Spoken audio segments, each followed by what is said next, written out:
చెప్పబడుతున్న మాటలు బైబిల్లో ఉండయో లేదో మీరు పరిశీలిస్తూ వాక్యాన్ని గమనిద్దాం. మరి ఈరోజు మనం దేవుడు గ్రంథముల నుంచి కొన్ని విలువైనటువంటి మాటలు మనం బైబిల్ నుంచి పరిశీలిద్దాం. ప్రియమైన బిడ్డలారా,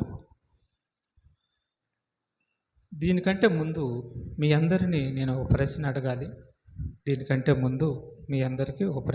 ఏంటంటే అది చనిపోయినటువంటి వారి ఆత్మ సమాధిలో ఉంటుందా, భూమి మీద తిరుగుతుందా, ఎక్కడికి వెళ్తుందో తెలిసినటువంటి వారు కాకుండా తెలియనటువంటి వారు తెలుసుకోవాలి. చనిపోయినటువంటి వారి ఆత్మ, వాళ్ళు అనీతిమంతులు కావచ్చు, చనిపోయినటువంటి వారి ఆత్మ సమాధిలో ఉంటుందా, లేదంటే చనిపోయిన తర్వాత గాలిలో తిరుగుతుందా? బైబిల్ ప్రకారము చనిపోయినటువంటి వారి ఆత్మ ఎక్కడికి వెళ్తుంది అనేది మనం ఆలోచిద్దాం. చాలామంది ఏం చెబుతున్నారంటే చనిపోయిన వారు గాలిలో కలిసిపోతుంది అంటున్నారు. ఎందుకంటే ఆ మాట ఏమంటున్నారంటే, ఆది కాండంలో దేవుడు నేలమట్టి నుంచి నరుడు నిర్మించిన తర్వాత నాసిక రంధ్రములో, ఆదాము యొక్క నాసిక రంధ్రములో జీవవాయువును వదగా నరుడు జీవాత్మ అయ్యును అనేటటువంటి మాటను పట్టుకొని నరుడు యొక్క నవరంధ్రంలో దేవుడు వాయువును ఊదాడు కాబట్టి మరి మనిషిలో ఉన్నది ఆ వాయువే, అంటే గాలే కనుక చనిపోయిన మరుక్షణమే గాలిలో కలిసిపోద్ది అని చెప్పేవాళ్ళు ఉన్నారు. అర్థమైందా? అక్కడ ఏమన్నాడంటే నరుడు యొక్క నాసిక రంధ్రములో జీవవాయువును ఊదాడు, నరుడు జీవాత్మ ఆయను.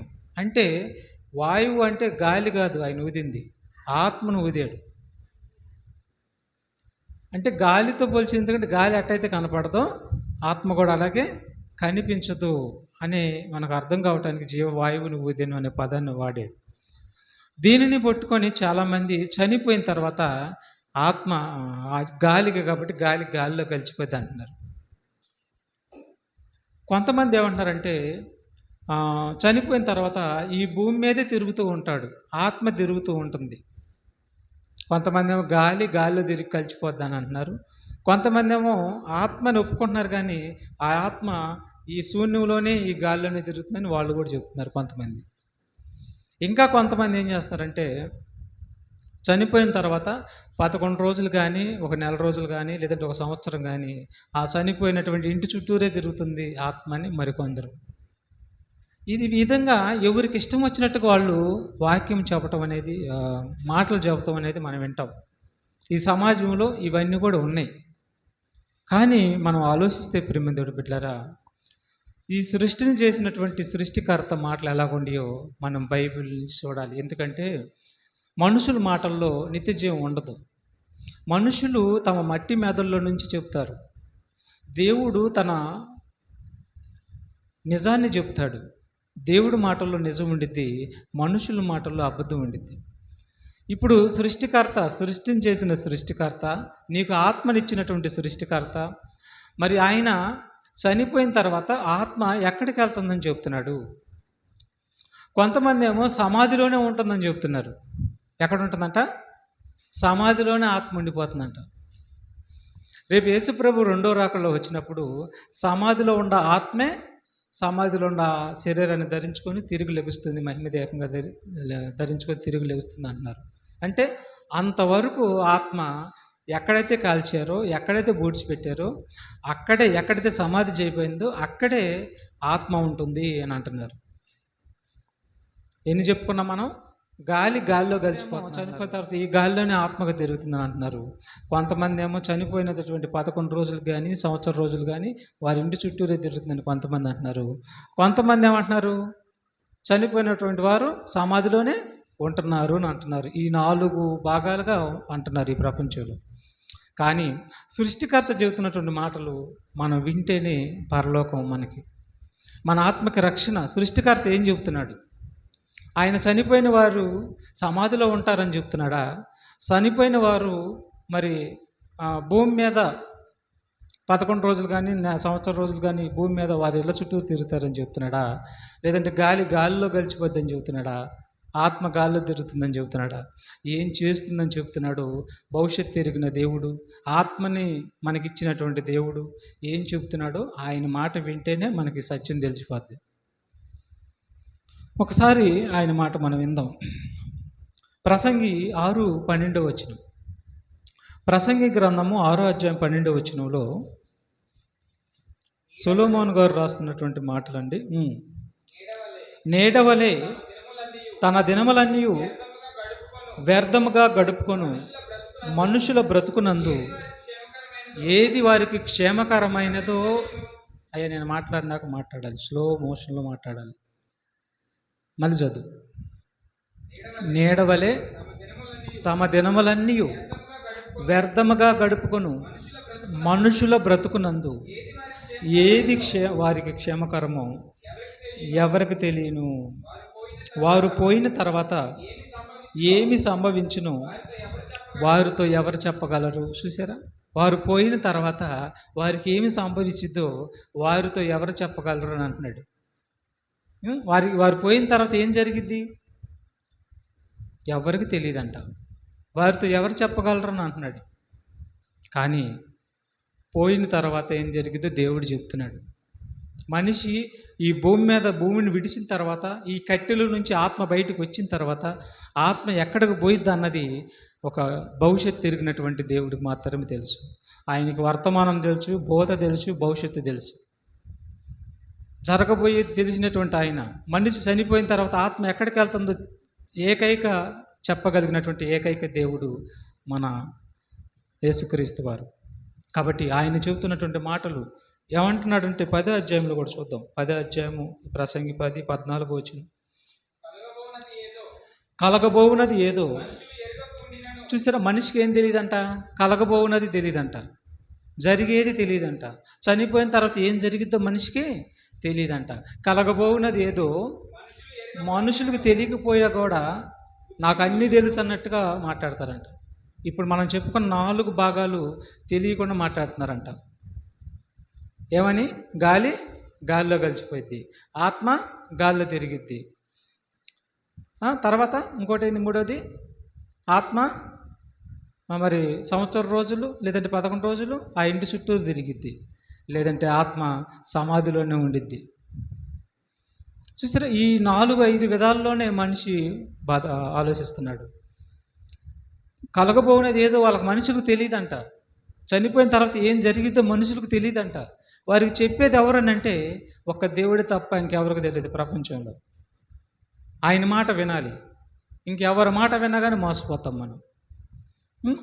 చదువు ఆ మాట. కలగబోవునది ఏదో మనుషులు ఎరుగక ఉండినను బుద్ధిహీనులు విస్తారముగా మాట్లాడెదరు. నరులు చనిపోయిన తర్వాత ఏమి జరుగునో ఎవరు తెలియజేతురు? చూసారా? నరులు చనిపోయిన తర్వాత ఏమి జరుగునో ఎవరు తెలియజేతురు అని అంటే ఈ ప్రపంచంలో ఎవరికి తెలియదు అన్నాడు. చనిపోయిన తర్వాత ఏం జరిగింది ఎవరికి కూడా తెలియదు అన్నాడు. ఒక్క దేవుడికి తెలుసు. ఆ తెలిసిన దేవుడు చనిపోయిన తర్వాత ఆత్మ ఎక్కడికి వెళ్తుందో ఖచ్చితంగా ఆయన మాత్రమే చెప్పగలడండి. ఆయన మాత్రమే చెప్పగలడు. ఒకసారి ఆయన చెబుతున్నాడు, చనిపోయిన తర్వాత ఆత్మ ఎక్కడికి వెళ్ళేది ఎవరికి తెలియదు అని చెప్పాడు. దేవుడికి మాత్రం తెలుసు అన్నాడు. ఆ తెలిసినటువంటి దేవుడు చెప్తున్న మాట చూడండి ఒకసారి. ఏబు గ్రంథం 21:13 వచనం. వారు శ్రేయస్సు కలిగి తమ దినములన్నిటినీ గడుపుకుంటారు.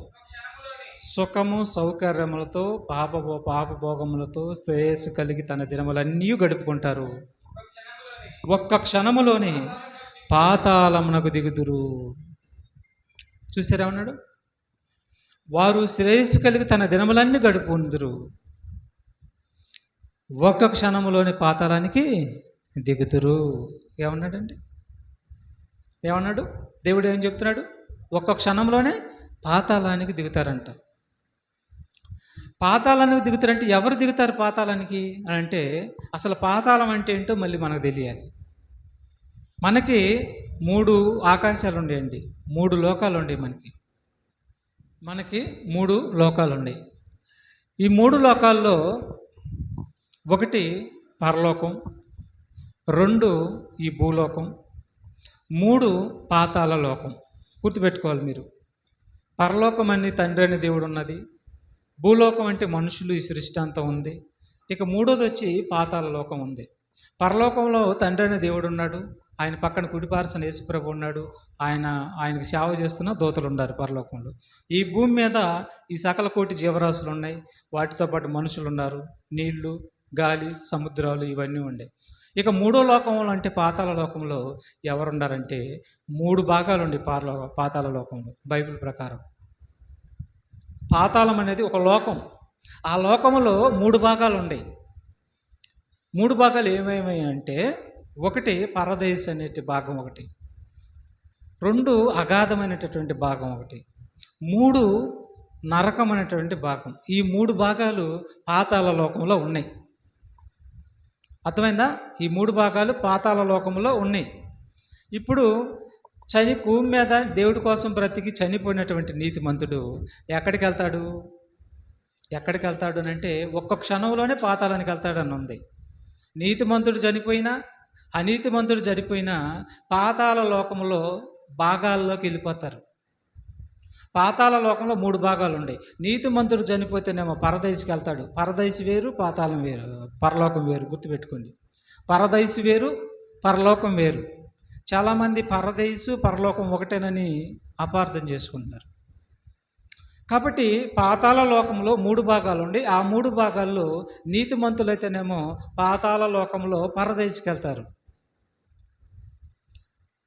దేవుడి కోసం బ్రతకపోతే అదే పాతాళ లోకంలో ఒక భాగం ఉంది, నరకం. ఆ నరకానికి వెళ్ళిపోతారు.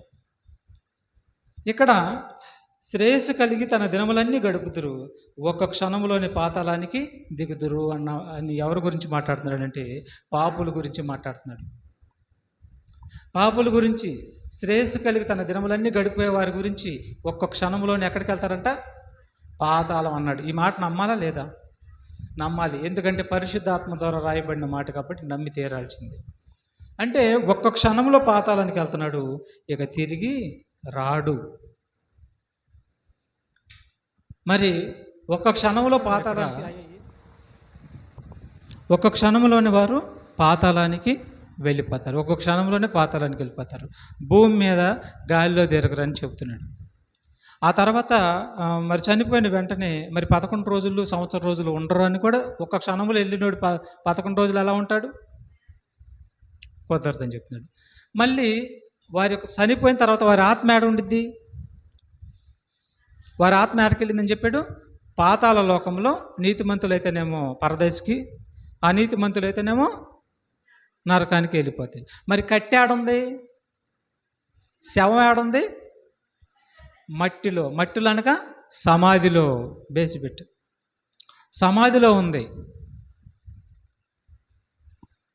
కట్టేమో సమాధిలో ఉంది, ఆత్మేమో నీతిమంతులైతేనేమో పరదైస్కి, అనీతిమంతులైతేనేమో నరకానికి. కట్టి భూమి మీద సమాధిలో ఉంది. ఇప్పుడు చెప్పండి, ఆత్మ ఎక్కడుంది బైబిల్ ప్రకారం? ఆత్మ ఎక్కడుంది బైబిల్ ప్రకారం? గాల్లో తిరుగుతుందా? సమాధిలో ఉందా? లేదంటే చనిపోయినటువంటి 11 రోజులు, సంవత్సరం రోజులు ఇంటి చుట్టూ తిరుగుతుందా? లేదే. వారు శ్రేయస్సు కలిగి తన దినములు గడుపుదురు, ఒక్క క్షణములోనే పాతాళానికి దిగుదురు. ఈ మాట ఆకాశమును భూమియు గతించిన కానీ దేవుడి మాట పళ్ళైనా కూడా నెరవేరక మానదు. అంత స్పష్టమైనది దేవుడి మాటలు. ఇది నమ్మి తీరాలండి.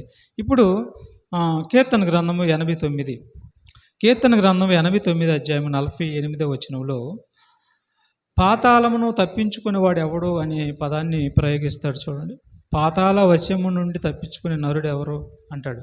అందరూ పాతాళ లోకానికి వెళ్ళాల్సిందే. అందరంటే నీతిమంతులు కూడా వెళ్ళిపోవాల్సిందే. అక్కడ అనీతిమంతులు కూడా వెళ్ళిపోవాల్సిందే. నీతిమంతులేమో పరదేశంలోకి వెళ్ళిపోతారు, పాతాళ లోకంలో పరదేశికి వెళ్తారు. అనీతిమంతులేమో పాతాళ లోకంలో నరకానికి వెళ్ళిపోతారు. అందరూ అక్కడికే వెళ్ళిపోవాలి. యేసు 2వ రాకడ వరకు అక్కడే వెయిటింగ్ లిస్ట్లో ఉండాలి. గుర్తుపెట్టుకోండి. అదే అంటున్నాడు చూడండి కీర్తనకారుడు, కీర్తన గ్రంథం 89:48 వచ్చిన, మరణమును చూడక చూసారా, మరణం చూడక నరుడు బ్రతికే నరుడు ఉన్నాడు ప్రపంచంలో? లేడు. అలాగే ఈ మరణం చూడకుండా బ్రతికినరుడు ఎవరు లేరు, అందరూ మరణిస్తారు. ఈ మరణించిన వారందరూ కూడా పాతాళ వశము కాకుండా తన్ను తాను తప్పించుకొనగలవాడు ఎవడు అంటున్నాడండి. అందరూ వెళ్ళిపోతారంట పాతాళ లోకానికి. అయితే పాతాళ లోకంలో భాగాల్లోకి వెళ్ళిపోతారు. నీతిమంతుడు పరదేశిక అనే భాగంలోకి వెళ్ళిపోతాడు, అనీతిమంతుడు నరకం అనే భాగంలోకి వెళ్ళిపోతాడు. కాబట్టి పాతాళంలోనికి అందరూ ప్రవేశించాల్సిందే, కానీ భూమి మీద సమాధిలో అనేటి ఎవరు ఉండరు, గాలిలో తిరగటం అనేది ఉండదు. ఇది మరి సృష్టికర్త చెప్తున్నటువంటి మాట. ప్రేమదేవుడు బిళ్ళారా, మరి 3 లోకాలు ఉండయా అనేది మనం ఆలోచిస్తే ఫిలిప్పీ పత్రిక చూడండి 2:9 వచనంలో 3 లోకాలు ఉండయని ఆధారం కావాలి కదా. పత్రిక 2:9 వచనం.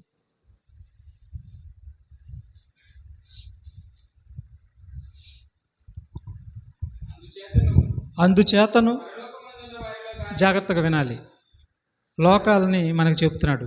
అందుచేతను పరలోకమందు ఉన్నవారిలో కానీ, భూమి మీద ఉన్నవారిలో కానీ, భూమి క్రింద ఉన్నవారిలో కానీ, చూసారా, పరలోకంలో ఉన్నవారిలో కానీ, భూమి మీద ఉన్నవారిలో కానీ, భూమి క్రింద ఉన్నవారిలో కానీ అన్నాడు. భూమి క్రింద ఎవరున్నారు? పాతాళ లోకం ఉంది. పాతాళ లోకంలో ఎవరున్నారు? అనీతిమంతులు, నీతిమంతులు. పాతాళ లోకంలో పరదైసులో నీతిమంతులు ఉంటారు. పాతాళ లోకంలో మరి నమ్మనటువంటి వారు నరకంలో ఉంటారు. కాబట్టి 3 భాగాలు మనకు చూపిస్తున్నాడు. పరలోకమందు ఉన్నవారిలో కానీ, భూమి మీద ఉన్నవారిలో కానీ, భూమి క్రింద పాతాళ లోకంలో ఉన్నవారిలో కానీ 3 లోకాలు మనకేడా తెలిసిపోయినాయి. కాబట్టి చనిపోయినటువంటి ప్రతి మనిషి మొట్టమొదట వెళ్ళే లోకం ఏదంటే పాతాళ లోకం. ఈ పాతాళ లోకంలోనికి నీతిమంతుడు కూడా వెళ్ళిపోవాలి. ఆ లోకంలో పరదేశినటువంటి భాగంలోకి వెళ్ళిపోతారు నీతిమంతులు. ఎందుకంటే యేసుప్రభు 2వ రాకడ వరకు ఆ వెయిటింగ్ లిస్టులో అక్కడే ఉంటారు. అనీతిమంతులు అయితే అక్కడే బాధపడుతూ ఉంటారు, వేదన చెందుతారు. కాబట్టి సమాధిలో ఉంటారు అనేది వాక్యానుసారం అనేది కాదు అని బైబిల్ చెబుతుంది. మరొక మాట, సామెతల గ్రంథం 15:24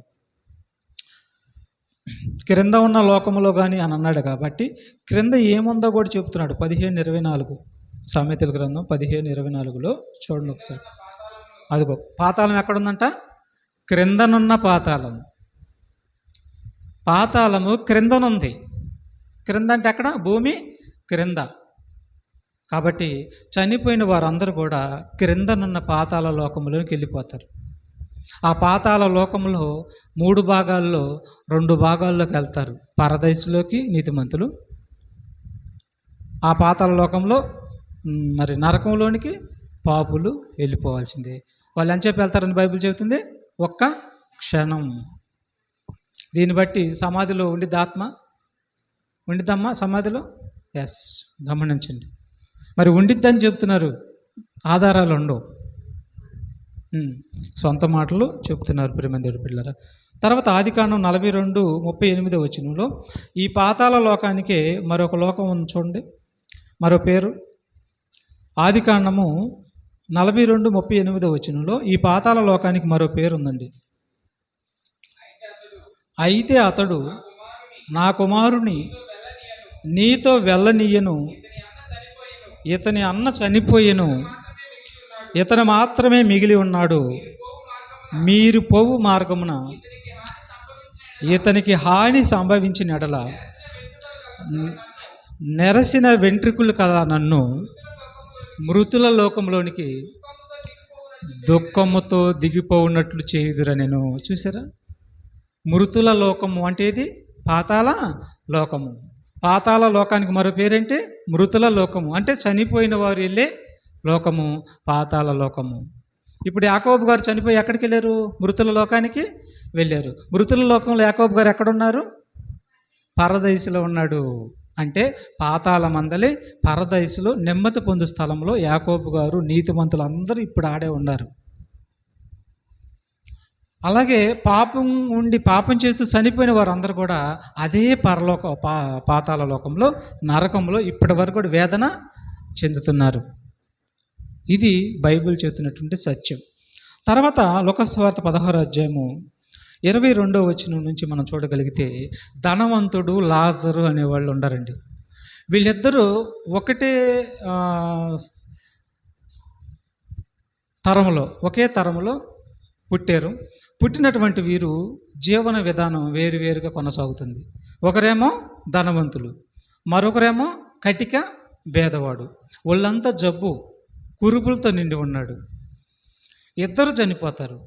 ఇద్దరు చనిపోయినప్పుడు ప్రతి దినము సుఖాన్ని అనుభవిస్తూ దేవుడిని పట్టించుకోకుండా మరి తన ఇష్ట ప్రకారం బ్రతికినటువంటి మరి ధనవంతుడు ఎక్కడికి వెళ్ళిపోయాడు? నరకానికి వెళ్ళాడు. నరకం ఎక్కడుంది? పాతాళ లోకమందలి ఒక భాగమే నరకం. అదే దేవుడి కోసం బ్రతుకుతూ రోగమైనా రొప్పైనా ఏదైనా ఎప్పుడో ఏదో ఒక రోజు చనిపోవాల్సిందే, నాకు కావాల్సింది పరలోకం అని చెప్పి దేవుడిని నిందించకుండా అవమానపరచకుండా ఆ రోగాన్ని భరిస్తూనే దేవుడి కోసం తిండి లేకపోయినా మనకన్నా 3 పూటల భోజనం ఉంది, ఆయనకు అసలు తిండి కూడా లేదు పాపం.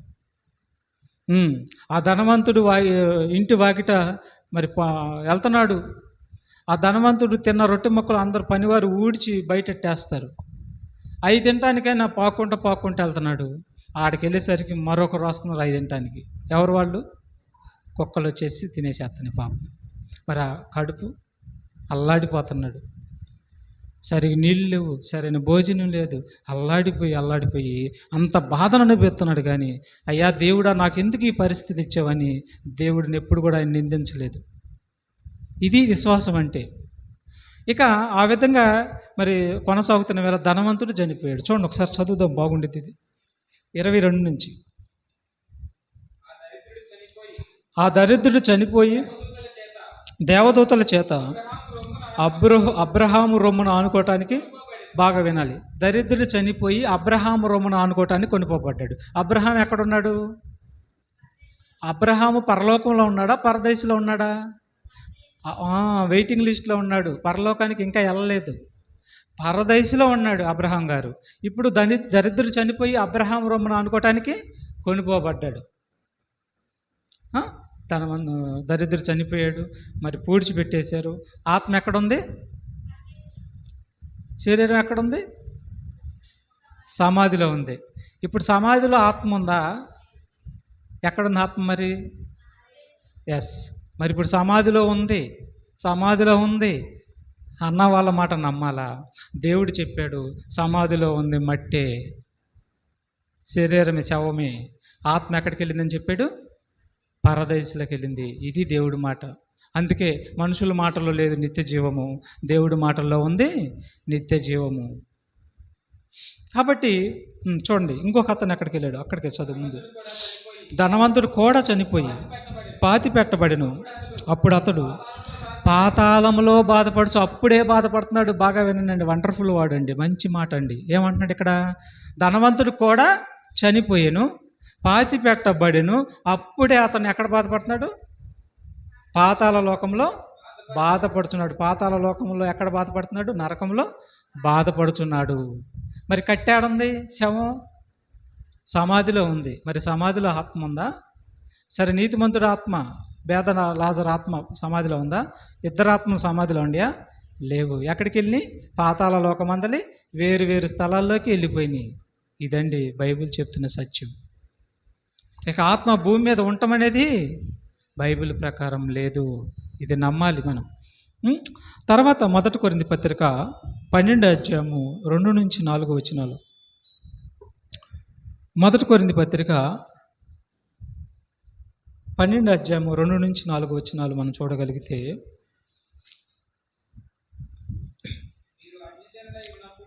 ఏమండి మీకు ఒక డౌట్ రావచ్చు, దేవుడిని నమ్ముకున్న వాళ్ళు కూడా పాతాళ లోకానికి వెళ్తారా అని మీరు డౌట్ రావచ్చు.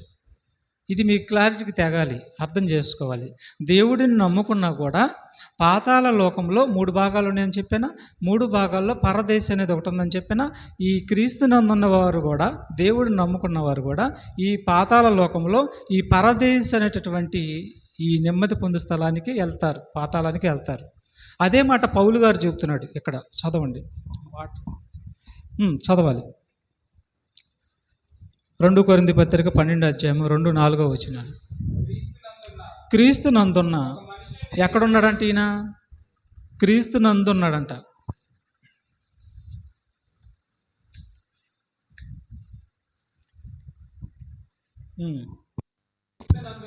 క్రీస్తు నందున్న, చూసారా, క్రీస్తు నందు ఉన్నాడంట. క్రీస్తు కోసమే బ్రతుకుతున్నాడంట. క్రీస్తు నందున్నటువంటి ఒక మనుషుడు నేను ఎరుగుదును. అతడు 14 సంవత్సరముల కిందట 3వ ఆకాశమునకు కొనిపోబడిను. ఏమండి, ఈ పాతాళానికి మరొక పేరు కూడా ఉంది. ఏం చెప్పాను? ఫస్ట్ పాతాళం అని, తర్వాత మృతుల లోకమని, ఇప్పుడు 3వ ఆకాశం అని పేరు కూడా ఉంది. దేనికి? ఈ పాతాళానికి. ఇప్పుడు క్రీస్తు నందు ఉన్నటువంటి ఒక మనుషుడు ఎక్కడికి కొనిపోబడ్డాడంట? 3వ ఆకాశానికి కొనిపోబడ్డాడంట. శరీరంతో కొనిపోబడిను, శరీరం లేక కొనిపోబడిను నేను ఎరుగును, మొత్తానికి 3వ ఆకాశానికి వెళ్ళిపోయాడు.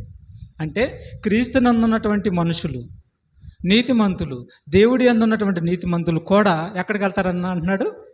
3వ ఆకాశానికి, అనగా పాతాళ లోకంలోనికి, పరదైస్కి వెళ్ళిపోతారని చెప్తున్నాడండి. నీతిమంతుడు చనిపోయి పాతిపెట్టబడినా కూడా అక్కడ ఆ సమాధిలో ఉండేది శవమే, ఆత్మ పరదేశకి వెళ్ళిపోయింది. చూడండి ఎంత చక్కటి మాట.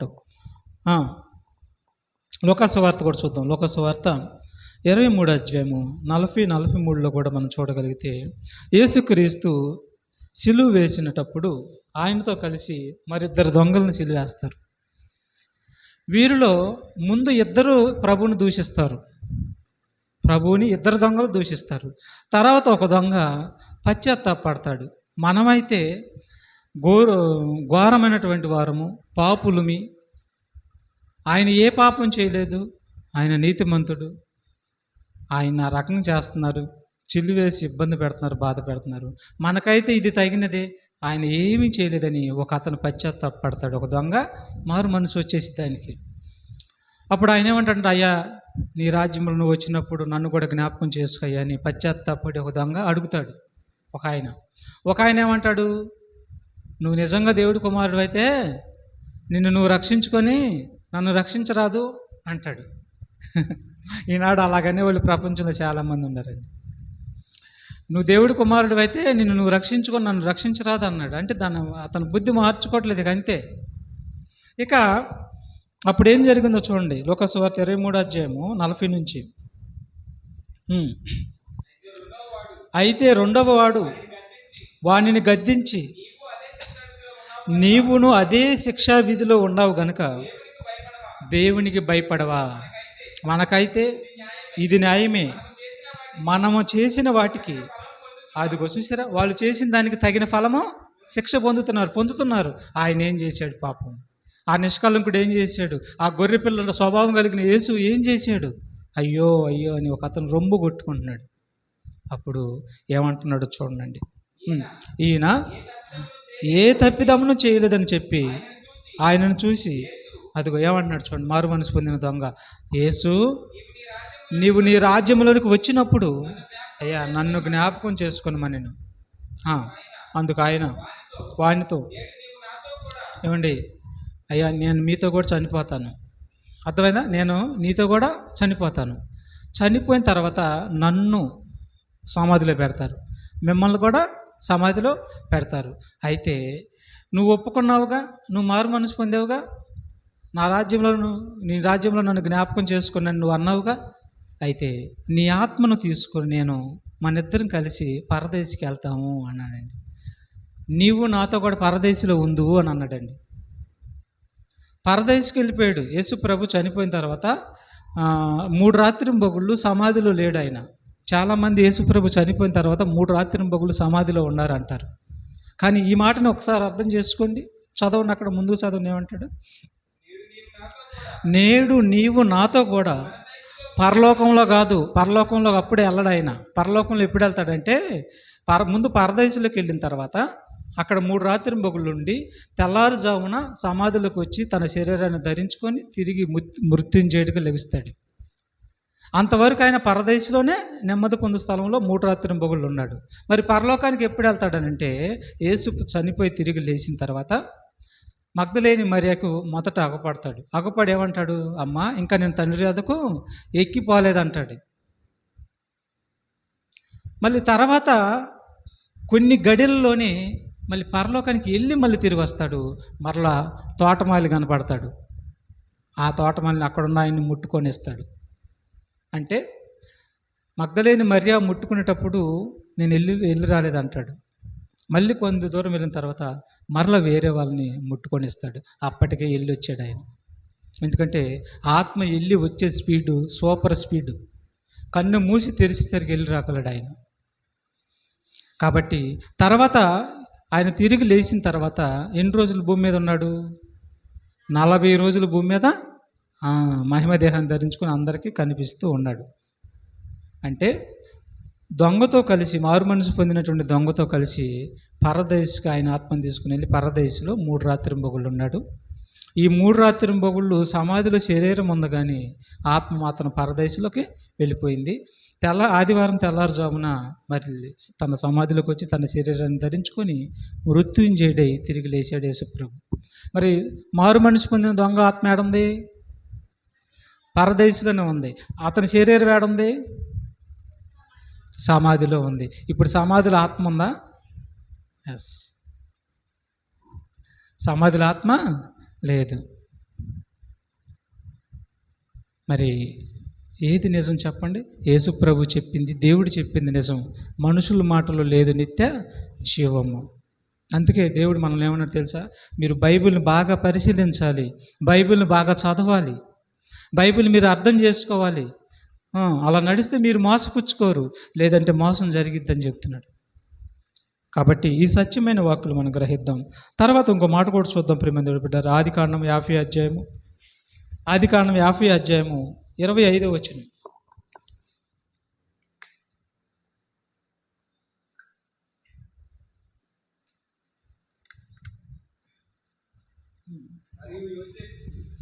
మరియు యోసేపు దేవుడు నిశ్చయముగా మిమ్మల్ని చూడవచ్చును, అప్పుడు మీరు నా ఎముకలను ఇక్కడ నుండి తీసుకొని పోవాలనని చెప్పి ఇశ్రాయేలీల కుమారుల చేత ప్రమాణం చేయించుకుని. ఎవరు? యోసేపు గారు. అయ్యా, నేను ఐగుప్తులో ఉన్నాను కదా, నేను చనిపోయినప్పుడు మరి ఈ ఐగుప్తులోనే నన్ను పూడ్చిపెడతారు. అయితే దేవుడు మిమ్మల్ని చూడవస్తాడు, మోషే గారిని పంపిస్తాడు. మీరు ఈ దేశం నుండి విడిచిపెట్టి వెళ్ళేటప్పుడు నా ఎముకల్ని మీరు తీసుకొని వెళ్ళండి అంటున్నాడు. ఎక్కడికి తీసుకొని వెళ్ళాలంట? కానాను దేశానికి తీసుకొని వెళ్ళాలి. ఎందుకంటే కానాను దేశంలో అబ్రహాముని ఆడే పూడ్చిపెట్టారు, శారమును ఆడే పూడ్చిపెట్టారు, ప్రవక్తలందరూ కూడా ఆడే పూడ్చిపెట్టారు. నా పితరుల సమాధుల్లో నన్ను కూడా తీసుకొని అక్కడే పూడ్చిపెట్టాలి, నా ఎముకలు ఆడ తీసుకుని వెళ్ళండి అన్నాడు. మరి ఆయన ఆత్మ ఎక్కడికి వెళ్ళింది? సమాధుల్లోనైతే ఎముకలే ఉన్నాయి, ఆత్మ ఎక్కడికి వెళ్ళింది? పరదేశికి వెళ్ళింది. చూసారా? అంటే ఎముకలు తిరుగు లెగుస్తాయి, చనిపోయిన వారు తిరుగు లెగుస్తారు అన్నది మరి యోసేపుకు తెలుసు, ప్రవక్తలందరూ కూడా తెలుసు. కాబట్టి సమాధుల్లో ఆత్మ ఉండదు ప్రేమిదేవుడు పెట్టారా. యెహెజ్కేలు గ్రంథం చూడండి. యెహెజ్కేలు గ్రంథం 37వ అధ్యాయము. యెహెజ్కేలు గ్రంథము 37వ అధ్యాయము 7 నుంచి 12 వచనాలు మనం చూడగలిగితే, మరి ఈ యొక్క పరదేశంలో ఉన్నటువంటి ఆత్మలు సమాధిలోకి ఎప్పుడు వస్తారు, సమాధిలో నుంచి ఎప్పుడు లెగుస్తారు అని మరి ముందుగా కొన్ని సూచనలు చూపిస్తాడు. చనిపోయిన వారు తిరిగి లెగుస్తారని ముందుగా కొన్ని సూచనలు దేవుడు చూపిస్తాడండి. చూడండి, యెహెజ్కేలు గ్రంథం 37వ అధ్యాయము 7 నుంచి 12 వరకు. ఆయన నాకు ఇచ్చిన ఆజ్ఞ ప్రకారము నేను ప్రవచించుచుండగా గడగడమను ధ్వని ఒకటి పుట్టెను. అప్పుడు ఎముకలు ఒకదానితో ఒకటి కలుసుకొనిను. ఏం కలుసుకొని? ఎముకలు అంట ఒకదానితో ఒకటి కలుసుకొని అంట. నేను చూచుచుండగా నరములను మాంసమును వాటి మీదకు వచ్చెను, వాటి మీద చర్మము కప్పెను. అయితే వాటిలో జీవాత్మ ఎంత మాత్రము లేకపోయాను. అప్పుడు ఆయన, నరపుత్రుడా, జీవాత్మ వచ్చినట్టు ప్రవచించి ఎట్లనుము, ప్రభువుకు యెహోవా సెలవిచ్చినదేమనగా, జీవాత్మ నలుదిక్కుల నుండి వచ్చి హతులైన వీరు బ్రతుకునట్లు వారి మీద ఊపిరి విడువమని ఆయన నాకు ఆజ్ఞాపించినప్పుడు నేను ప్రవశింపగా జీవాత్మ వారి మీదకు వచ్చెను. వారు సజీవులై లేచి లెక్కింప చెక్కిము గాని మహా సైన్యమై నిలిచిరి. అప్పుడు ఆయన నాతో ఇట్లా, నేను నరపుత్రుడా, ఈ ఎముకలు ఇశ్రాయేలీలందరినీ సూచించుచున్నవి. వారు మన ఎముకలు ఎండిపోయేను, మన ఆశ విఫలమాయను, మనము నాశనమైపోతామని అనుకొనుచున్నారు. కాబట్టి ప్రవచనం ఎత్తి వారితో ఇట్లానము. చూసారేమన్నాడు? మేము నాశనం అయిపోతున్నాం, మాకు ఎముకలే మిగులుతున్నాయి, మేము నాశనం అయిపోతున్నామని ఇశ్రాయేలీలు బాధపడుతున్నారు, సావుకు భయపడుతున్నారు. అప్పుడు ఆయన ఏమంటున్నాడంటే, ఇశ్రాయేలీలతో ఈ మాట చెప్పు, చనిపోయిన వారిని తిరిగి లేపి మీకు నిరూపించి చూపిస్తాను. ఇశ్రాయేలీలారా, నాకు అసాధ్యమైన కానీ ఎదురైన కానీ ఏమీ లేదు. నేను మృత్యుంజయుడిని, చనిపోయిన వారిని బ్రతికించగలను, ఎముకలను కూడా బ్రతికించగలను. నా యందు విశ్వాసం ఉంచి వాడు చనిపోయినా కానీ తిరిగి లేపబడతాడని అదిగో ఆ ఇశ్రాయేలుకి తెలియాలి అంటే ఇదిగో నువ్వు ప్రవశించు. ఆ ప్రజల్లోనే చనిపోయినటువంటి వారిని వాళ్ళ ముందే తిరిగి లేపి నిరూపించి చూపిస్తానని చెప్పి ముందుగానే యెహెజ్కేలు గారి ద్వారా ప్రవచనం చెప్పిస్తాడండి. అదే ప్రకారం ఆయన ప్రవచిస్తాడు. చూడండి, నా ప్రజలారా, మీరుండ సమాధులను చూసారా, మీరుండ సమాధులను ఏం చేస్తానంటున్నాడు? తెరుస్తానంటున్నాడు. సమాధుల్లో నుండి మిమ్మల్ని బయటికి రప్పించి, ఈ మాట కూడా అపార్థం చేసుకున్నారండి. ఈ మాట కూడా అపార్థం చేసుకున్నారు. సమాధుల్లో నుండి బయటకు రప్పిస్తానన్నాడు అంటే ఆత్మ సమాధుల్లో ఉండిద్ది అనుకున్నారు. యేసుక్రీస్తు వారు చనిపోయి మూడు రాత్రి ఎక్కడికి వెళ్ళాడు? పరదేశికి వెళ్ళాడు. పరదేశంలోకి వెళ్ళినటువంటి ఆత్మ మూడో దినాన తిరిగి సమాధిలోకి వచ్చింది. అలాగే రేపు మనం లేపేటప్పుడు, సమాధుల నుండి లేపేటప్పుడు పరదేశంలో ఉన్నటువంటి ఆత్మల్ని, పాతాళ లోకంలో పరదేశంలోనూ లేదా నరకంలో ఉన్నటువంటి ఆత్మల్ని మరి తీర్పు దినాన బయటకు తీసుకుని వచ్చి వారి దేహాలను వాళ్ళకి ధరింపజేసి మహిమ దేహాలుగా మార్చి మేలు చేసిన వారికి జీవ పునరుద్ధానానికి వెళ్ళిపోతారు, కీడు చేసిన వారు నరకానికి వెళ్ళిపోతారు. అప్పుడు కూడా యేసు రెండో రాకల్లో కూడా సమాధులు తెరవబడతాయి అని నిరూపిస్తానికి ముందు ఇశ్రాయేలీయులకి నిరూపించి చూపిస్తున్నాడు. చూడండి, ఆ మాట చదువు. సమాధుల్లో నుండి మిమ్మల్ని బయటకు రప్పించి ఇశ్రాయేలీల దేశంలోనికి తోడుకొని వచ్చేదని అన్నాడండి. ఎప్పుడు చెప్పాడండి? యెహెజ్కేలు గారికి దీనికి సుమారు 800 సంవత్సరాల తేడా, ఇంకా పైబడే. మరి అంత తేడా కలిగి ఉన్నటువంటి ముందుగానే చెప్పేశాడు, ఇగో ఇక్కడున్న నీతిమంతుల శవాలన్నిటిని తిరిగి లేపుతాను ఆ రోజు అన్నాడండి. మరి లేపాడా? లేపాడు. చూడండి ఒకసారి మత్తయి సువార్తలో 27వ అధ్యాయము 52, 54 వచనం కూడా చూద్దాం. చూసారా? సమాధులు తెరవబడిను, నిద్రించిన అనేక మంది పరిశుద్ధుల శరీరములు లేచెను. చూసారా? శరీరాలు ఏం చేశాడు? లేచెను, లేపాడు. నిన్ను కూడా లేపుతాడు. నిన్ను చచ్చిపోతావు కదా, భయపడొద్దు, సావుకి భయపడొద్దు. సమాధిలో పెట్టిన కుళ్ళి కుషించిన పురుగు తినేసిన ఎముకలు శిథిలమైపోయినా దేవుడు తలుసుకుంటే ఈ భూమిలో నుండి ఎముకల్ని పుట్టించగలడు ఆయన. నీ ఎముకలు ఎక్కడొక బావు, నీ పదార్థం ఎక్కడొక బాదు, పిండి అయినా సరే ఈ భూభాగంలో ఉండిద్ది. అది ఈ భూమి అనేది ఒక ఫ్రిడ్జ్ లాంటిది. నీ ఎముకల్ని భద్రం చేసి ఒక ఫ్రిడ్జ్ లాంటిది ఈ భూమి. యేసు రెండో రాకల్లో వచ్చినప్పుడు మరలా మహిమ దేహంగా మార్చగలిగిన శక్తి, సామర్థ్యం ఒక్క దేవుడికి మాత్రమే ఉంది. అందుకని నిరూపించి చూపిస్తున్నాడు. మీరున్న సమాధులను నేను లేపుతానని ఆ రోజు చెప్పాడు. అదే ప్రవచనం 100 సంవత్సరాల తర్వాత బొగిలిపోయినటువంటి ఎముకలను కూడా తిరిగి లేపాడండి. చూడండి ఏం జరిగిందో చూడండి. సమాధులు తెరవబడిను, నిద్రించిన అనేక మంది పరిశుద్ధుల శరీరములు లేచెను. వారు సమాధుల్లో నుండి బయటకు వచ్చి ఆయన లేచిన తర్వాత పరిశుద్ధ పట్టణంలో ప్రవేశించి అనేకులు కాకపడ్డారు. చూసారా? ఎక్కడి నుంచి వచ్చారండి సమాధిలోకి వీళ్ళు? అమ్మా, సమాధుల్లో ఉండారా, సమాధుల్లోకి వచ్చారా? చెప్పాలి. కొన్ని 100 సంవత్సరాల క్రితమైంది వాళ్ళు చచ్చిపోయి, వీళ్ళు సమాధిలోనే ఉండారా, లేదంటే పరదేశంలో ఉన్నవారు సమాధిలోకి వచ్చి తిరిగి లేచారా? చెప్పాలి. సమాధుల్లోకి వచ్చారు వాళ్ళు. వాళ్ళ ఆత్మ సమాధుల్లోనే లేదు. ఇది నిజం. ఇంకొక 2 వచనాలు చదువుకొని ముగించుకున్నాం ప్రేమ బిడ్డలారా. చూడండి, యోహాను సువార్త 5:28 వచనం కూడా చూడండి. యోహాను సువార్త 5:28 వచనం.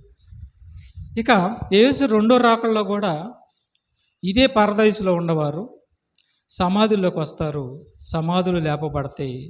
అప్పుడు అందరూ మరి నిత్య జీవానికి వెళ్తారు, మేలు చేసిన వారు అనే మాటని ఇక్కడ వాడుతున్నాడు చూడండి. దీనికి ఆశ్చర్యపడకుడి, ఒక కాలము వచ్చుచున్నది, ఆ కాలమున సమాధుల్లో ఉన్నవారందరూ, చూసారా, సమాధుల్లో ఉన్నవారందరూ ఆయన శబ్దం విని మేలు చేసిన వారు జీవ పునరుద్ధానమునకును, కీడు చేసిన వారు తీర్పు పునరుద్ధానమునకును బయటికి వచ్చేదరు. ఎక్కడి నుంచి వస్తారంట? సమాధుల్లో నుండి వస్తారంట. సమాధుల్లోకి ఎక్కడి నుంచి వచ్చారు? పరదైసులో నుంచి సమాధిలోకి వచ్చి సమాధుల నుంచి బయటకు వస్తారు. దీన్ని విడదీయలేక, దీన్ని అర్థం చేసుకోలేక చనిపోయిన వారి ఆత్మ సమాధిలోనే ఉంటుంది అని అంటున్నారండి. ఇంత డెప్త్కి వెళ్తేనే, ఇంత లోతుకి వెళ్తేనే వాక్యం అర్థమైద్ది. అలా బోధించే వాళ్ళు ఎవరు ఉన్నారు? అంత అవసరం లేదన్నట్టుగా పైపైన బోధించుకునే వాళ్ళు ఉన్నారు ఈనాడు ప్రపంచం ఎక్కువ శాతం. కాబట్టి ఈ సత్యాన్ని మనం గ్రహిద్దాం. మరి సమాధుల్లో ఉన్నవారు పరలోకానికి ఎప్పుడు వెళ్తారో ఒక రెఫరెన్స్ చూసుకొని మనం ముగించుకున్నాము. ఒకసారి కొరింథీ పత్రిక చూడండి. కొరింథీ పత్రిక, మొదటి కొరింథీ పత్రిక 15వ అధ్యాయము, మొదటి కొరింథీ పత్రిక 15వ అధ్యాయము 24-25 వచనాలు మనం చూడగలిగితే, చనిపోయిన వారందరూ పాతాళానికి వెళ్ళిపోతారు, పాతాళ లోకంలో పరదేశంలోకి వెళ్ళిపోతారు. నీతిమంతులు, అనీతిమంతులు నరకానికి వెళ్ళిపోతారు. ఇప్పుడు యేసు రెండో రాకడలో ఇద్దరు బయటకు వస్తారు. ఎవరిద్దరు? అనీతిమంతులు, నీతిమంతులు ఇద్దరు బయటకు వచ్చి ఇద్దరు శరీరాన్ని ధరించుకుంటారు. పాపులేమో మహిమ దేహాలు ధరించుకొని నరకంలోకి వెళ్ళిపోతారు, నిత్యం నరకాన్ని అనుభవించడానికి ఇక వెళ్ళిపోతారు. అయితే నీతిమంతులు అదే మహిమ దేహాన్ని ధరించుకొని నిత్య జీవాన్ని అనుభవించడానికి వెళ్ళిపోతారు. అలా యేసు రెండో రాకల్లో వచ్చినప్పుడు పరదేశంలో ఉన్నటువంటి నీతిమంతుల్ని బయటకు తీసుకుని వస్తాడు. దాన్ని ఒక రాజ్యంతో పోల్చుకున్నాడు. ఆయన రాజ్యం అంటే ఆయన పిల్లలు, మనమే. అప్పటికి భూమి మీద ఉన్న నీతిమంతులు ఇద్దరు తిరగలు విసురుతుందరు, ఇద్దరు పని చేస్తూ ఉందరు. ఒకరు ఎత్తబడుదురు, ఒకరు విడవబడుదురు. తదుపరి అంతము వచ్చును. ఇప్పుడు పరదేశంలో ఉన్నవారిని, భూమి మీద ఉన్న నీతిమంతుల్ని ఒక రాజ్యంగా, ఒకటిగా చేసి యేసుక్రీస్తు వారు ఈ ఆత్మలన్నిటిని తీసుకుని వెళ్ళి తండ్రికి అప్పగిస్తాడు. అప్పుడు ఆ యేసుప్రభు వచ్చేటప్పుడు సమాధిలో ఉన్నవారు లేపబడతారు. ఎక్కడి నుంచి వస్తారు సమాధిలోకి? వారు పరదేశం నుంచి సమాధిలోకి వస్తారు. అంతేగాని వారి ఆత్మ సమాధుల్లో లేదు. చూడండి, చదువు ఆ మాట, ప్రార్థన చేసుకున్నాం. అటు తర్వాత ఆయన సమస్తమైన ఆధిపత్యమును, సమస్తమైన అధికారమును, బలమును కొట్టివేసి తన తండ్రి అయిన దేవునికి రాజ్యమును అప్పగించును. అటు తర్వాత అంతము వచ్చును. చూసారా, ఈ రాజ్యం అంటే మనమే. మనల్ని మరి పరదేశంలో ఉన్న వారిని తీసుకుని వచ్చి, మరి సమాధుల్లో నుంచి వారిని బయటకు తీసుకుని వచ్చి మహిమ దేహాలు ధరింపజేసి ఇక వారిని తీసుకొని తండ్రికి అప్పగిస్తాడు. ఆ తర్వాత ఏమొచ్చిద్ది? అంతము వచ్చిద్ది. కాబట్టి మరి చనిపోయినటువంటి ఆత్మ ఎక్కడికి వెళ్ళిద్ది? ఎక్కడికి వెళ్ళిద్ది? పాతాళ లోకమందలి పరదైసుకి కానీ, పాతాళ లోకమందలి నరకానికి కానీ ఒక్క క్షణంలోనే వెళ్ళిపోద్ది. గాల్లో తిరిగిద్దా? సమాధిలో ఉండిద్దా? లేదు. ఇది నమ్ముదాం. ఈ నిజాన్ని నమ్మి నిజంలో బ్రతికితే పరలోకానికి వెళ్తాం. కాబట్టి నిజాన్ని మనందరం నమ్మి మరి దేవుణ్ణి సంతోషపరుద్దాం. ప్రార్థన చేసుకుందాం.